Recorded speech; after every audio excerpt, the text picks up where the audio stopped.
Welcome to the Green Room, I'm Ellie Birdie, and as writers, we hopefully want to make our writing appealing. These two words are the key to doing just that. Simplify.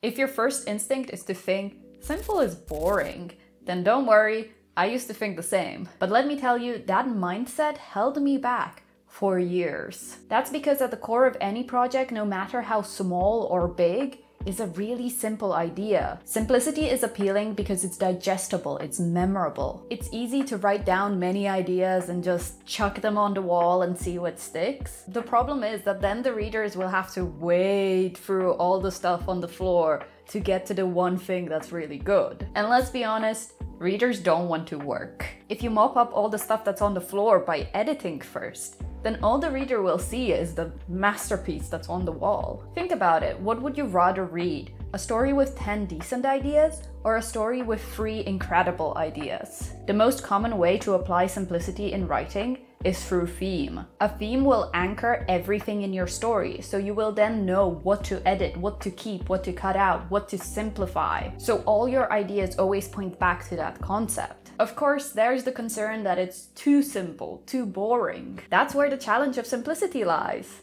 Also, the next principle helps. Contrast. Look at this black screen.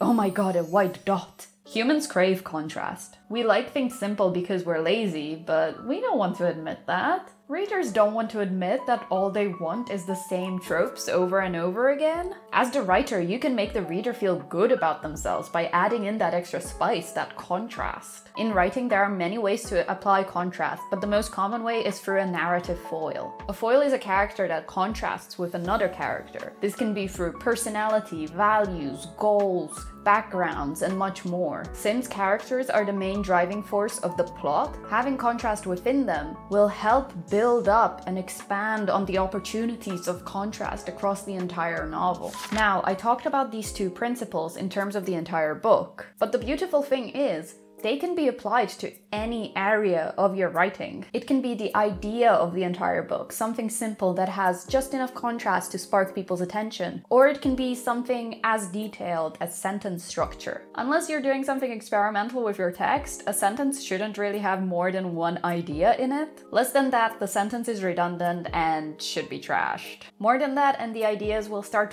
fighting each other for attention. Easy solution?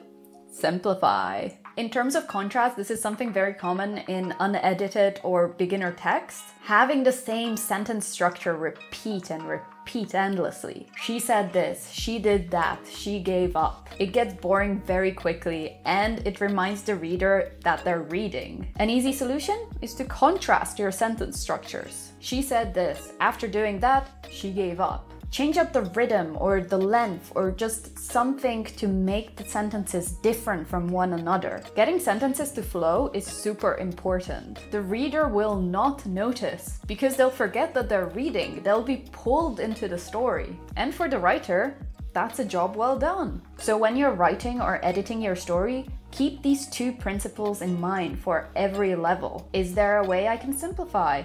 How can I create contrast? I hope you enjoyed this video, even if you disagreed with everything I say. Thank you for watching and have a lovely day. Bye!